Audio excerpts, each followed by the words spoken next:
In this video, we'll be teaching you the easiest and most commonly used way of getting on a flatland skimboard.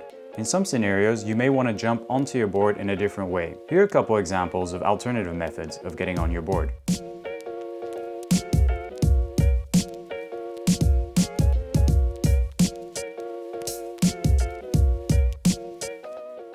This is what we'll be teaching you.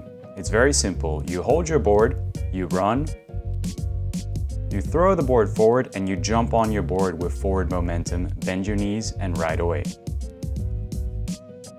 Today we're using the Sandfish Pro Cruiser, which is an excellent and affordable option for all beginners out there. Hold your right hand on the center back of the board and your left hand 3/4 up the side of the board.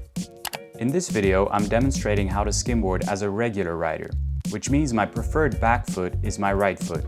If you're a goofy rider and you prefer riding with your left foot back, simply mirror these steps and you're good to go. It's really important to throw your board as flat as possible onto the water. To help you achieve this, use your right hand to throw the board and your left hand to guide it. Try to not throw your board too much at a downwards angle, as it'll probably plant into the sand. Throwing it too back is also a bad idea, as it might catch some wind and fly away. It's a good idea to first practice on dry sand before taking it to the water.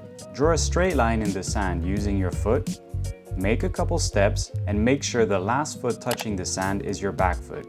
After that, you leap forward onto the board using the strength of your back foot. The importance of practicing by drawing a straight line behind your board is because it's very important to run from straight behind your board and not from the side. One of the most common mistakes is that people run behind the board and right before jumping on the board they make a few steps to the side of the board and jump from the side. But it's a bad idea to do this because if your board is going forward and you're jumping from the side, either you're going to fall backwards or you're not going to go the direction you intended to go. To summarize, you run in a straight line behind your board, ensuring the last foot touching the sand is your back foot, and you leap over your board, initiating the slide. This one is more up to personal preference, but in general, shoulder width apart with your back foot more towards the tail of the board. Now it's time to take things to the water. Here are a couple visual references to know exactly what kind of spot is skimmable. This is probably the most shallow you'd want to go as a beginner. This is still fine, but it's going to be a bit harder to get speed. But once it's over your ankle, it's probably too deep.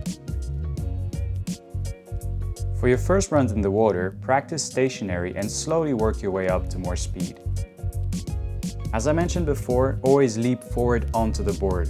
Here's a bad example of me jumping down onto the board. And here's an example of me jumping from the side of the board. As you can see, I ended up not going straight and I almost lost my balance.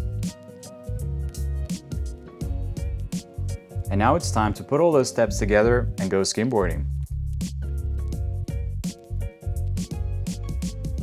Be sure to subscribe so you don't miss all the future How to Skimboard videos.